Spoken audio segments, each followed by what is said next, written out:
അവജീവിത താരകളെ, വരുതേനഴുമരുവികളെ, ഒഴുകി വരും നന്മകൾ തൻ ഒരു സുന്ദര ഗാനവുമായി, നിറപറയും ദീപവുമായി എതിരേൽക്കാം ഞങ്ങൾ താളമേളമോടെ നിന്നെ. മത്തായി ചേട്ടോ, ഒരു കോള് വരുന്നുണ്ട്. ഓളാ? ആ, ഏതോ ബുക്കിംഗുകാർ കാറി വന്ന് ചാടിയിട്ടുണ്ട്.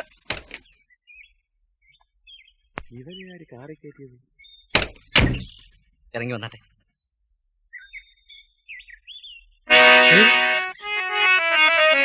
എന്റെ അമ്മേ, എന്റെ അമ്മ. പാപികൾക്കു വേണ്ടി മുൾക്കിരീടവും ചുമന്നവൻ. മത്തായി ചേട്ടാ, ആ പിശാച് എന്റെ അമ്മയും കൊണ്ട് വരുന്നു. എതിരേൽക്കാം ഞങ്ങൾ. നിർത്തുന്നുണ്ടോ? ഇവിടെ വെച്ച് എന്റെ അമ്മയ്ക്ക് എന്തെങ്കിലും സംഭവിച്ചാലുണ്ടല്ലോ അതിന്റെ പൂർണ്ണ ഉത്തരവാദിത്തം മത്തായി ചേട്ടനായിരിക്കും. ഇവിടെ വെച്ച് നിന്റെ അമ്മയ്ക്ക് എന്ത് സംഭവിക്കാൻ? ഞാൻ പറഞ്ഞില്ലേ, എന്റെ മുറപ്പെണ്ണിനെ ഞാൻ തട്ടിക്കൊണ്ട് വന്നതാണെന്ന്. എന്തിനു വേണ്ടിയാ? മത്തായി ചേട്ടന്റെ ഈ നാടക സംഘം പൊളിയാതിരിക്കാൻ വേണ്ടി. അതിന് മാത്രം ഇവിടെ എന്താണ്ടായത്? അതൊക്കെ ആ തെണ്ടി എന്റെ അമ്മയോട് പറഞ്ഞു കൊടുത്ത് അവളെ എങ്ങാനും കാണിച്ചു കൊടുത്താൽ എന്റെ അമ്മ ഹൃദയം പൊട്ടി മരിക്കും. അയ്യോ, അങ്ങനെ എന്തെങ്കിലും സംഭവിച്ചാൽ അവരും കാണില്ല, ഈ നാടക സംഘം കാണില്ല, മത്തായി ചേട്ടൻ കാണില്ല. മീരെ,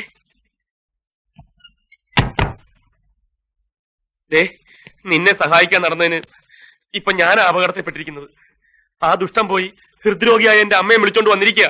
നീ എന്റെ ആരുമല്ലെന്ന് തെളിയിക്കാൻ. നീ എന്റെ മുറപ്പെണ്ണാണ്, അമ്മാവന്റെ മകളാണെന്നൊക്കെ ഞാൻ നാഴികയ്ക്ക് 40 വട്ടം വെച്ച് കാച്ചുന്നത് നിനക്ക് വേണ്ടിയാ. നിന്നെ ഒരാളും നോക്കാണ്ടും ദേഹത്ത് കൈവയ്ക്കാതിരിക്കാനും വേണ്ടിയാ. ഇപ്പൊ ആ നുണകളൊക്കെ എന്റെ അമ്മ അറിഞ്ഞാലുണ്ടല്ലോ, ആ നിമിഷം എന്റെ അമ്മ ചങ്ക് പൊട്ടി മരിക്കും. അങ്ങനെ ഒരു അപകടം ഇവിടെ സംഭവിക്കാതിരിക്കണമെങ്കിൽ നീ വിചാരിക്കണം. ഇനി നീ വിചാരിച്ചാൽ മാത്രമേ എനിക്കും എന്റെ അമ്മയ്ക്കും ഒരു ജീവിതമുള്ളൂ.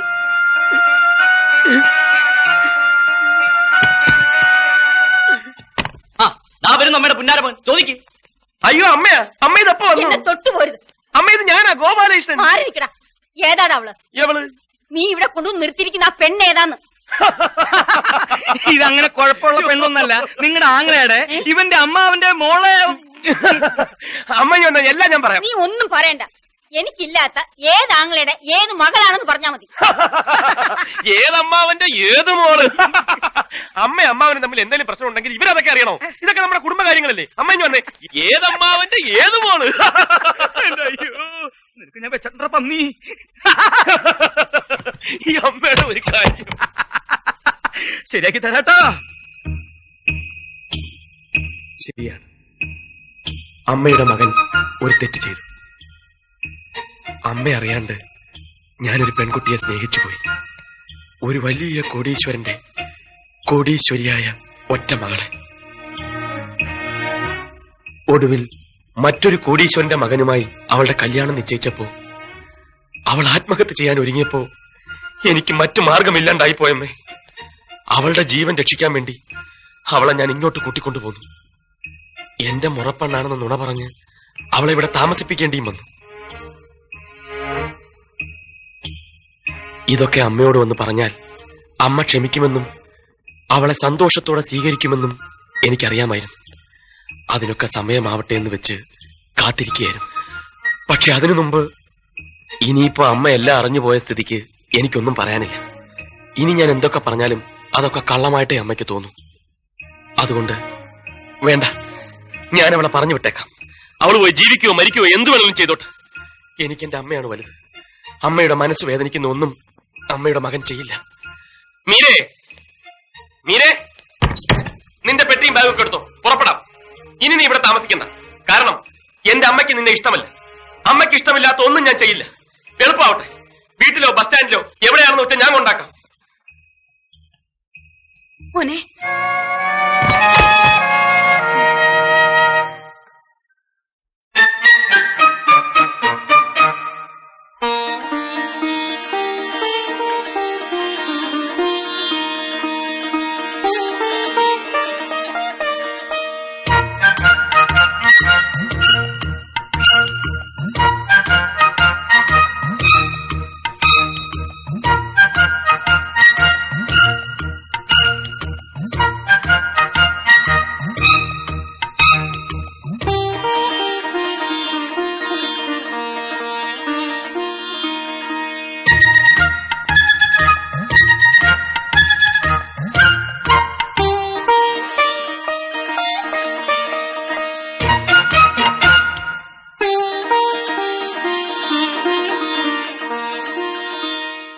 എന്ത് ധൈര്യത്തിലാ കുട്ടി നീ ഇവന്റെ കൂടെ ഇറങ്ങി പുറപ്പെട്ടത്?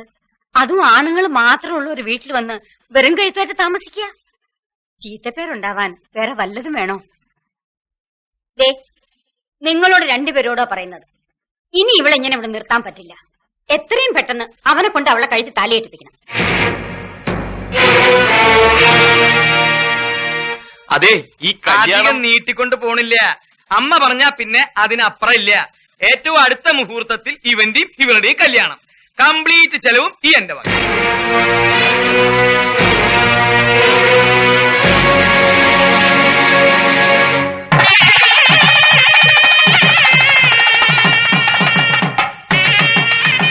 പറയാൻ എന്ത് എളുപ്പമാണ്.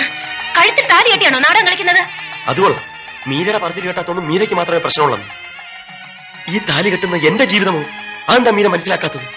മീരയ്ക്ക് വേണ്ടിയല്ലേ ഞാൻ എന്റെ അമ്മയോട് പോലും കള്ളം പറഞ്ഞത്. ആ കള്ളം വിശ്വസിച്ച് മീരയുടെ കഴുത്തിൽ ഞാൻ താലി കെട്ടണമെന്ന് എന്റെ അമ്മ ആഗ്രഹിച്ചു പോയതിൽ എനിക്കെന്ത് ചെയ്യാൻ പറ്റും? അതുകൊണ്ട് എന്റെ അമ്മയുടെ ജീവൻ രക്ഷിക്കാൻ വേണ്ടി, അതിനുവേണ്ടി മാത്രം മീരയുടെ കഴുത്തിൽ ഞാൻ താലി കെട്ടിയേ പറ്റൂ. ഇത് കഴിഞ്ഞാൽ ആരും കാണാണ്ട മീര തന്നെ അതങ്ങ് അഴിച്ചു മാറ്റിയേക്കും. പ്രശ്നം തീർന്നല്ലോ. പിന്നെ ഇതിന്റെ പേരിൽ മീരയുടെ ശരീരത്തിൽ തൊടാനോ മീരയുടെ മേൽ അവകാശം സ്ഥാപിക്കാനോ ഞാൻ വരില്ല. വരില്ല എന്ന് പറഞ്ഞാൽ വരില്ല. ഇത് സത്യം, സത്യം, സത്യം. ഇപ്പൊ വിശ്വാസമായല്ലോ. വാ വാ വാ, റെഡിയാവും, റെഡിയാവും. വന്നേ വന്നേ. വിശ്വാസമായില്ല അല്ലേ?